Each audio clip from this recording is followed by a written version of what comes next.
Hello, it's Larry Clark, and we're doing another Meet the Composer video this morning. And we have with us Blair Bielawski, who's the jazz editor at Excelsior Music Publishing, who's going to be talking to Emily Ashcroft. So, Emily, take it away. Perfect. Well, it's so wonderful to be here. I am completely flabbergasted and honored to be a part of this. So thank you so much. I know my students are going to be so excited to watch this, and it's just absolutely wonderful. I have a bunch of questions from my students that they are just really curious to hear all about. So I'm just going to get rolling here. How did you get started in the music business? Oh my gosh! When I was in the 7th grade, well, I'll back up and start at the very beginning, and I'll just make it a short story. Like when I was in the 3rd grade, I was listening to Pete Fountain, and that's probably way before your time, but he was a New Orleans clarinet player that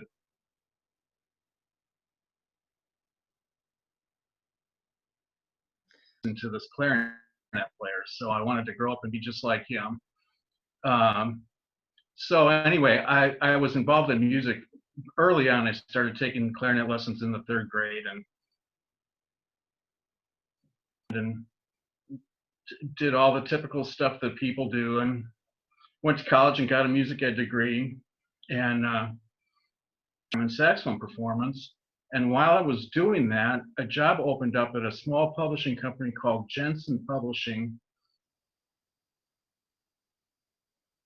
I actually started in music publishing in 1983, which is going way back before your time. Things were really different then. I started as a concert band editor, and being an editor at that point meant you were physically getting from composers that you would go through and mark up and send out to somebody to either engrave it or copy it or whatever needed to. Multiple step process.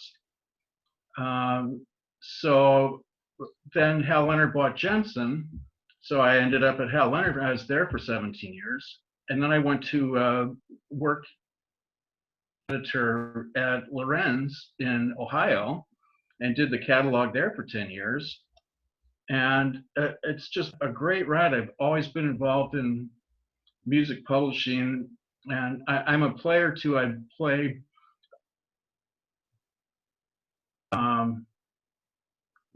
but music has always been really important to me, and it seems like, I mean, I have a little kid and wanting to play the clarinet, so for whatever that's worth, that's how I got started in music.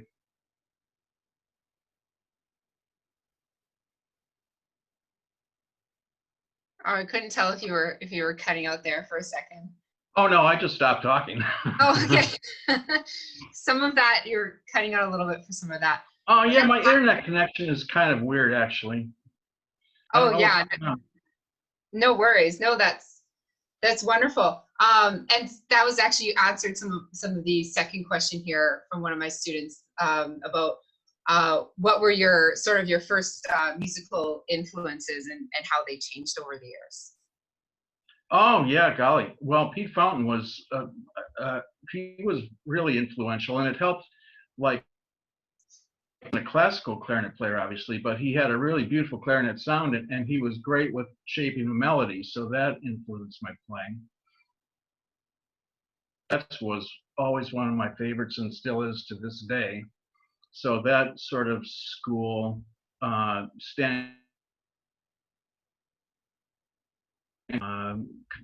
kind of coolish guys were, I think, influenced my playing.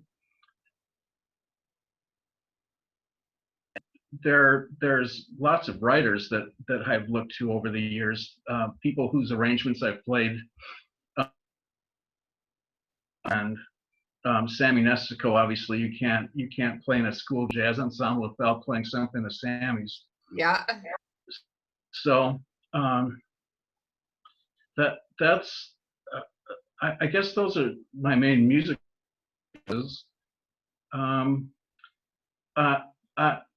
You know, people often say, well, who who would be like. And I guess I'm not really trying to be like anybody at this point. I'm trying to sort of find my own voice, always experimenting with stuff to see what comes next. Yeah, exactly. This was actually one of my questions, because I think that's not necessarily something the students, they're always looking for, artists now. And, I always find that I'm introducing them to the oldies, right? Yeah. These students, they're looking at the new artists nowadays and everything, which is fine. But I was really curious about this one, what it was like to work with Aretha Franklin. Oh my God. Yeah, I've played with some, over the years, I've been really lucky to play with some really terrific musicians. And a long list. Yeah, Aretha was amazing. The last time she was in Milwaukee was one actually performed, and you could tell she wasn't herself.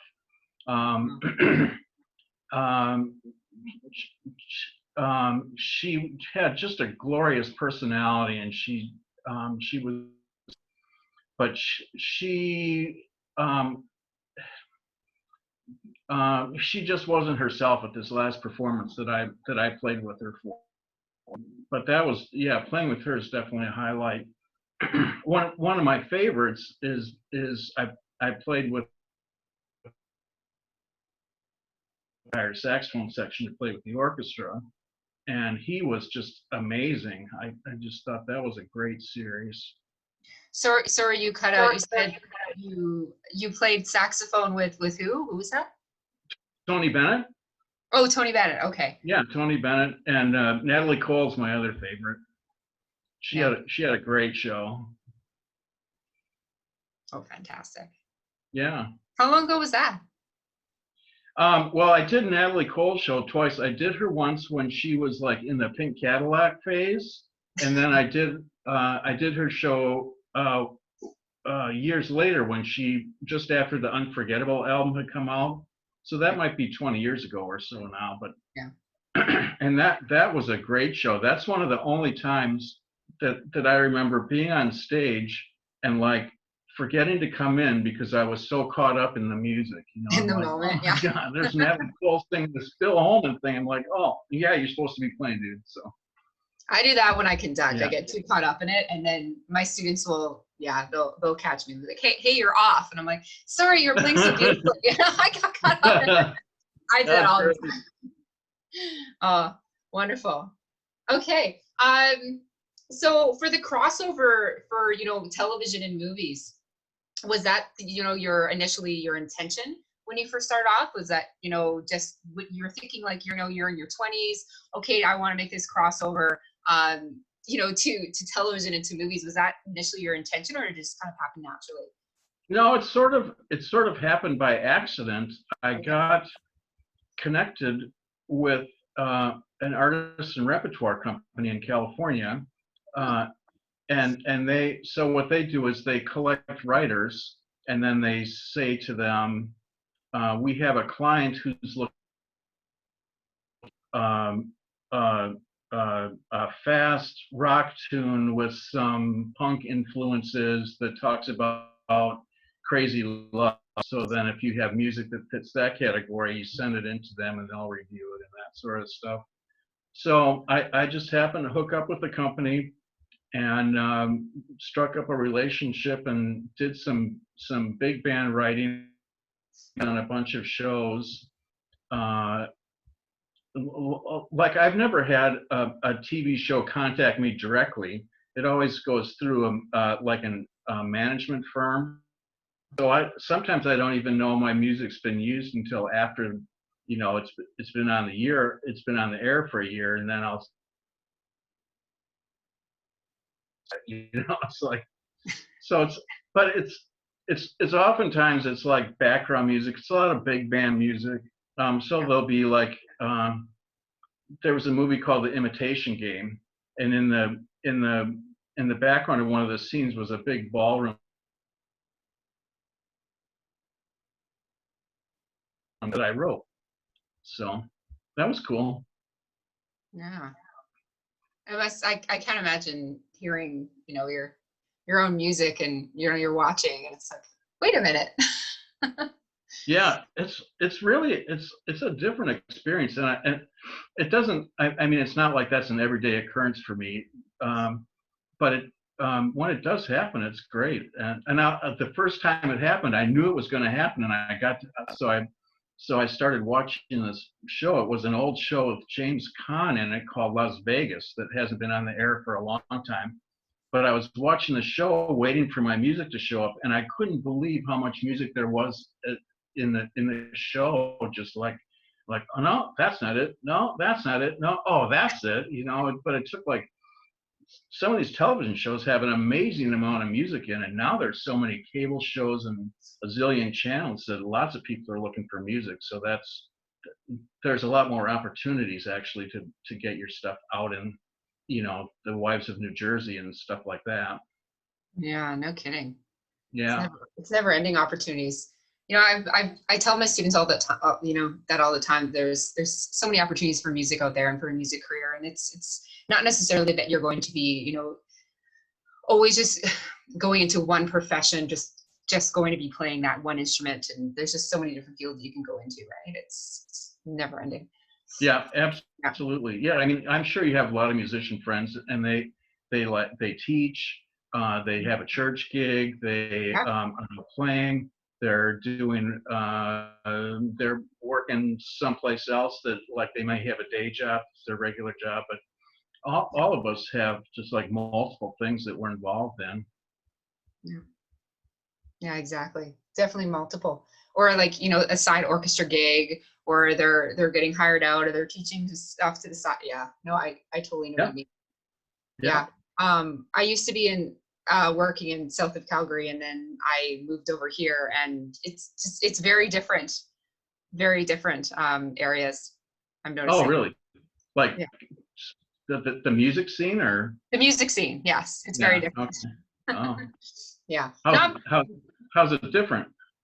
The blues scene is definitely different. Okay.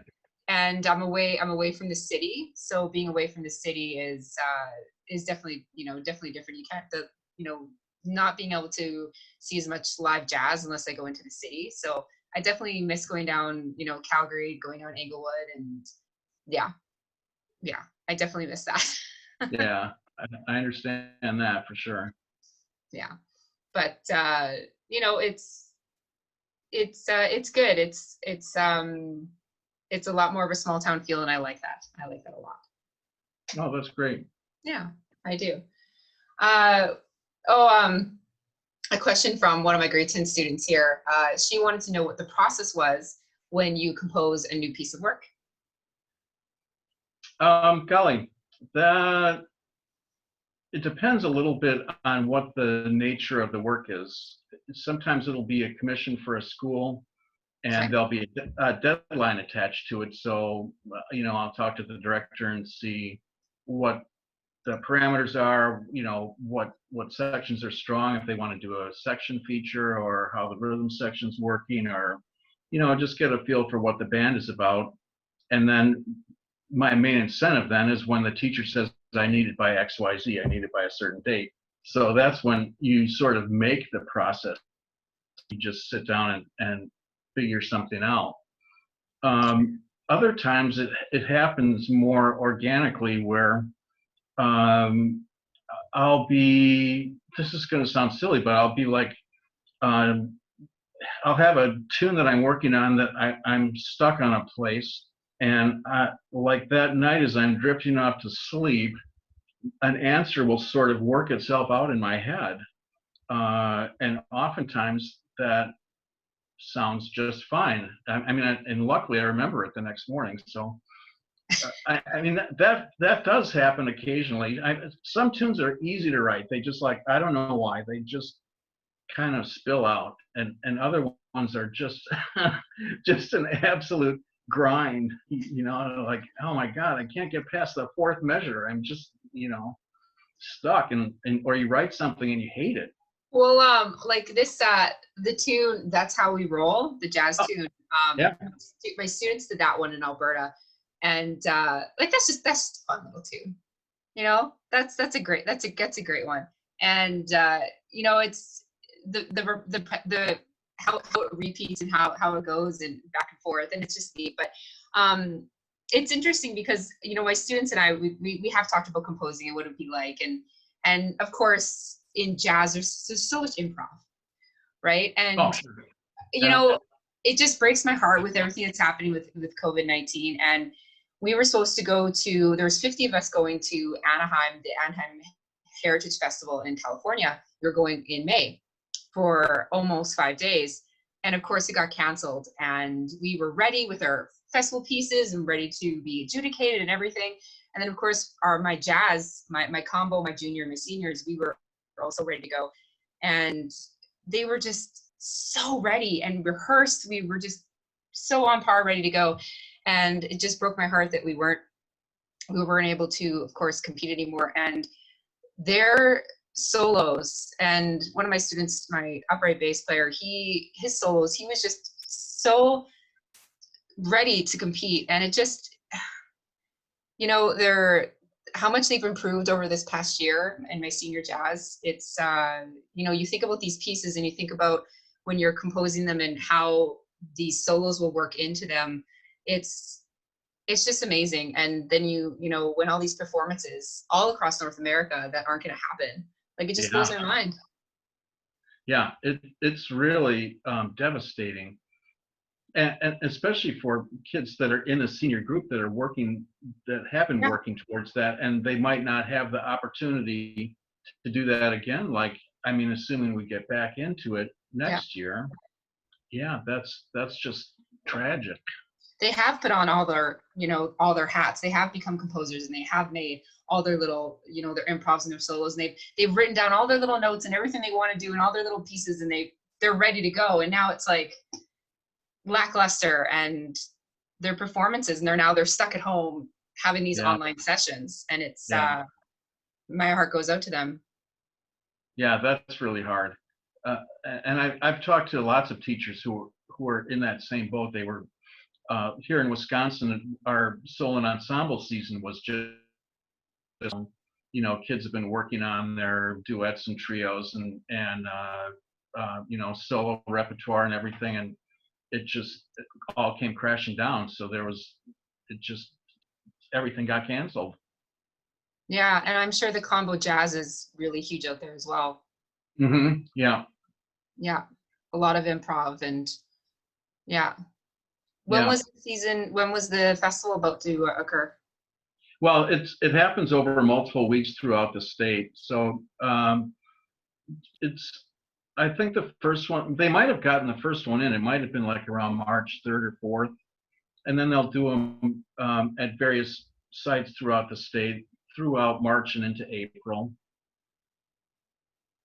And then there's the kids that are playing in Class A, the top division, if they get if their rating warrants it, then they go on to the state competition that happens later on in May. Well, they'll play the same music again and get another rating for you know, where the judge is a little bit stricter, you know, is looking for more nuanced performances at that point. So a composer such as yourself, knowing what it takes to make that music and the hard work going into it and everything that goes into it, what kind of advice could you give to, you know, my students at home now that they're alone and they're, you know, they're secluded from the rest of their peers? Some advice that you could give them before, you know, not knowing sort of the uncertainty whether or not we're getting back together for a year in concert. What kind of tips you could give them sort of at home to keep up with their practicing? Well, let's see. From the writing standpoint, what would be really cool is to write something for a solo instrument, for an instrument that they don't play. You know, like since I'm a woodwind player, I would well, first I'd write something for oboe, and then I would send it to an oboe player friend of mine and say, I can hear what it sounds like. or even just send it to them and say, does this, can you play this on oboe? I mean, where does it lay? You know, is it too high? Is it too low? Do you need to take a breath somewhere? But just giving them the chance to start getting some idea of what the various instruments can do that they don't play themselves. I found that to be really valuable over the years. I tried to make, I'm not a rhythm section player, obviously, so I tried to make lots of bass player friends and guitar friends and drummers, and saying, well, how do you do, you know, how do you make this work? You know, somebody's got to come in on the end of 3. How do you set that up to make it happen? So it's now might be a good time to do that, because it's so hard to get an ensemble to play together. Yeah. But I mean, you could have your kids sharing stuff back and forth if they're interested in writing, and just say, write a melody and have different instruments play it so you can hear the timbres. It'd be like a little orchestration class too.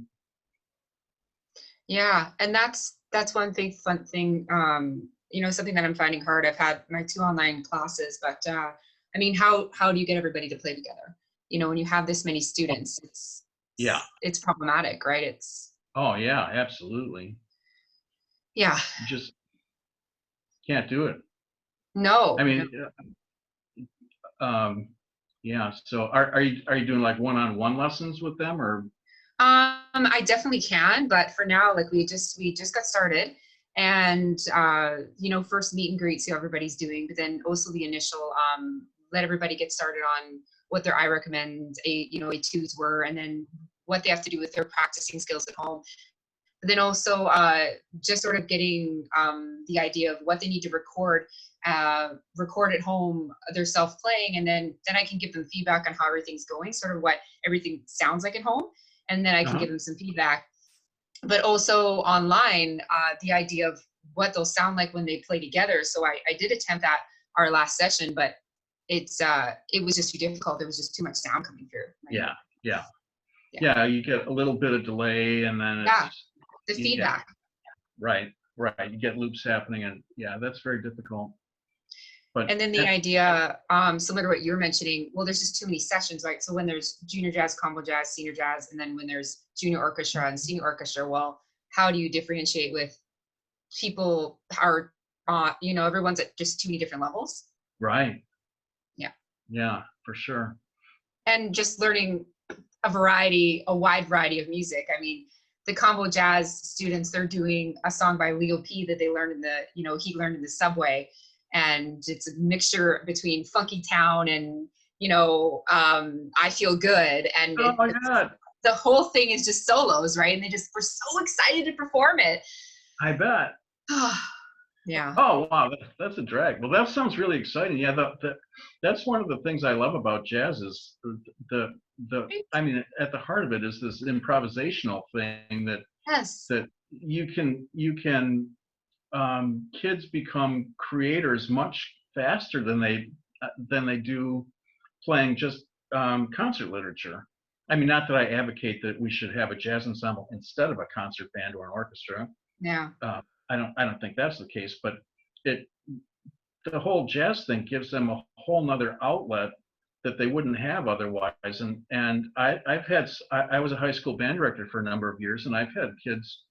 I was writing at the time, so I would write something and take it into school and have the kids play it and see what it sounded like and see if it worked. No, it's too hard. No, it's too easy. And that got some of the kids hooked on, well, hey, how do you do blah, blah, blah? So then all of a sudden there were these other kids who were trying to write stuff for the band. Mm-hmm. And it turned out to be a great experience. And it was fun for me. That was back in the days that was pre-computer. So we were all just like copying out scores and parts and, all by hand. Yeah.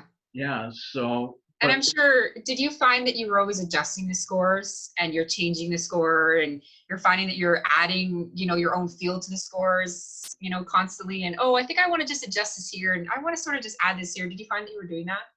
Yeah. I mean, I would do that to stuff that I hadn't written. I mean, I had somebody else's music. I would say, well, let's open up the solo section and not do blah, blah, blah. Yeah. let's start at the back and then we'll come back to the front. Or yeah, I mean, there's just so much more opportunities to be creative that, you know, you wouldn't do with a Awesome. you know, Paul Hindemith symphony for band. You wouldn't start messing with it, really, you know. Well, there's that too. I mean, there's just certain artists, yeah, you definitely just don't want to mess with the music. But I will fully admit I fell prey to that. We'll be studying a piece in class, and I'll go, you know, I always say this, let's put the VSS style to this, and I'll say, okay, what do you feel you want to do with this measure? And you know, kid will put his hand. I go, I think we should add this to it. You know, we'll put a marcato here. Let's do a fermata. And yeah, you're right. No, we need to add this little feel to it. I think we should do a solo in here, and because we need to change it up. Sometimes it's just too lackluster, you know, or even if it's just the grade 8s actually that I had last semester, some of the pieces were too easy for them, so we would need to make them harder, put it up an octave, or you know, just simple things, right? Yeah, right. Absolutely. Yeah, and I really enjoyed that. And then also, then you realize too that the kids they're taking up that challenge, and they realize they're a part of the artistry, and they get excited, and yeah, then they do put on that composer hat, and they get excited about it. And Right. I'm so glad I'm not the only one that does that. No, that was really I always thought that was so much fun to do. And Yeah. and one of my greatest struggles was trying to teach improvisation, like during the regular rehearsal. Yeah. I mean, you have to really, because some kids get it right away, and other kids don't want to have anything to do with, you know, like standing up and playing a solo. That's just not what they. Yeah. They're shy, yeah. Yeah. So it was.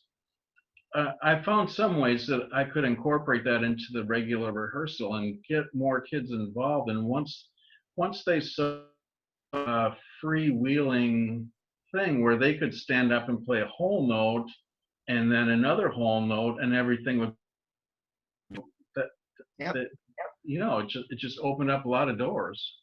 Yeah. What fits into that measure other than what's there? Let's play around with it. I Right, exactly. absolutely agree. Yeah. Okay. So it starts on 1. You can play anything you want, but you can't start on 1.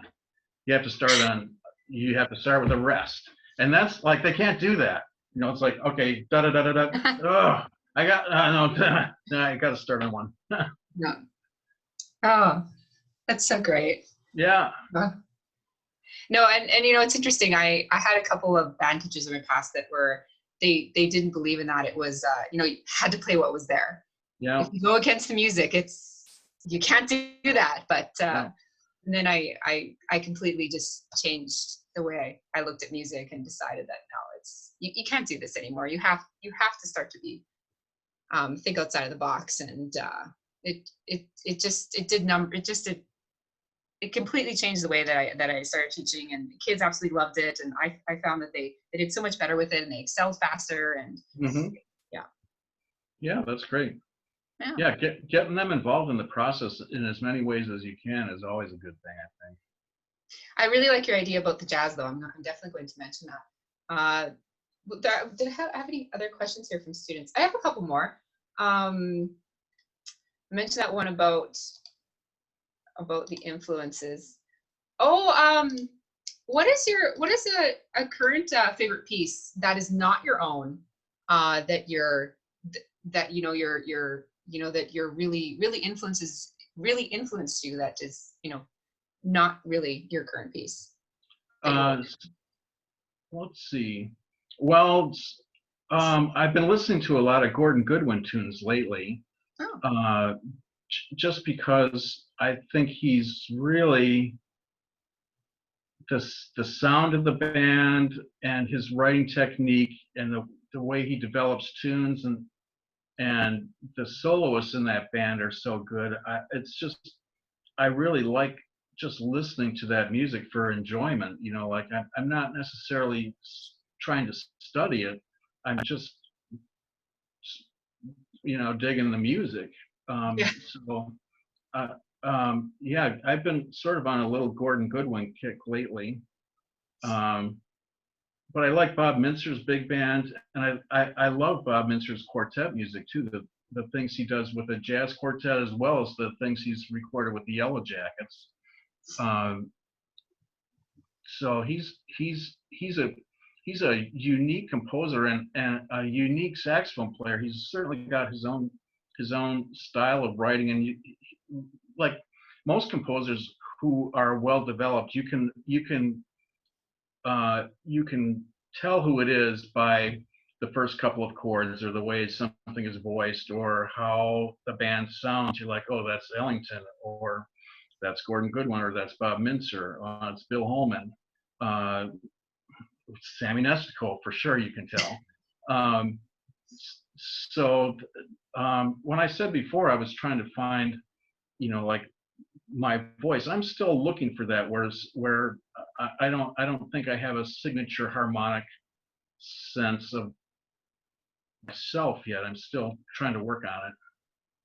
I better hurry up too, because I'm not getting any younger. Aw. There's still lots of time. Yeah, I hope so. Yeah, I look forward to definitely many more pieces. Any career advice you can pass on to my students?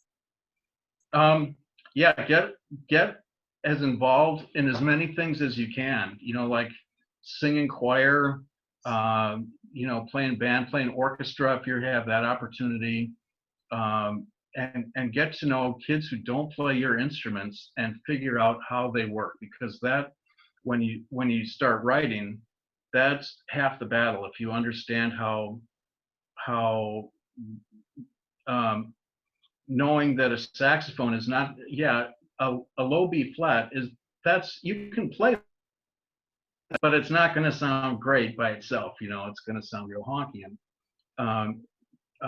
so knowing the good parts of the registers for instruments and that sort of thing, that really helped me while I was growing up. Just anytime, and if they're interested in writing, just tell them to write and have people play it, even if it's not a whole band piece, even if it's just a melody or a duet or something, just so they can start to hear what it sounds like. Plus, when you write something and hear it back, it's like this, oh my God, that's so cool, I love that. Just the experience of hearing something you wrote. But getting involved in a lot of stuff is, like we said before, musicians are not one-track people. We're doing all sorts of stuff in multiple styles of music. Mm-hmm. So that's the more you can do to not pigeonhole yourself into a certain style, the more opportunities you'll have.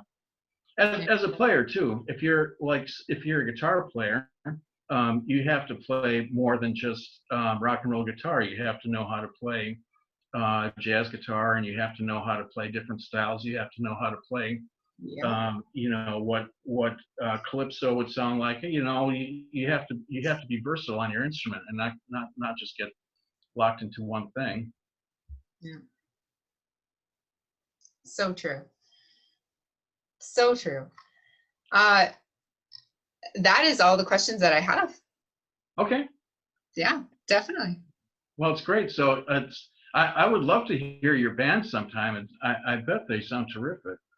Oh, thank you. Well, I've been working with them for the last 3 years, and they've come so far. Before I was here, they had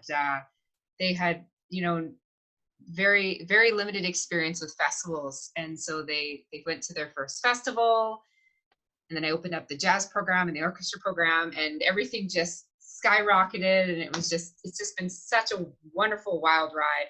And so we started competing at festivals, and then the jazz band, we started going to compete as well, and it's just been phenomenal experience for them. It's just wonderful. So this year, the final of the year in concert, I'm hoping it still happens, but it would have been, phenomenal. We had 5 cello players and violins, and I think it's 4 or 5 upright bass players. It's just amazing, just amazing. And the music that we had picked out was just fantastic. Oh, and I really believe that, the students, it's important that not only are they enjoying the music that they're playing, but they have a part in picking out the music. So of course, I had given them some ideas, but that they had also picked out the music. And then 50 of us were going to the Anaheim Heritage Festival. And the last time I heard them perform, so we have these mass band practices. And so when we were practicing in March, they were ready. They were absolutely ready. And it was just, I can't express to you how much my heart is just, it's so torn for the fact that now we can't go. And a lot of them have never even traveled before to the US. And it would have been such an amazing experience for them. So I really hope that they can still go. We could still make it work for next year. Yeah. But of course, some of my main players, I mean, they're graduating, right? Right.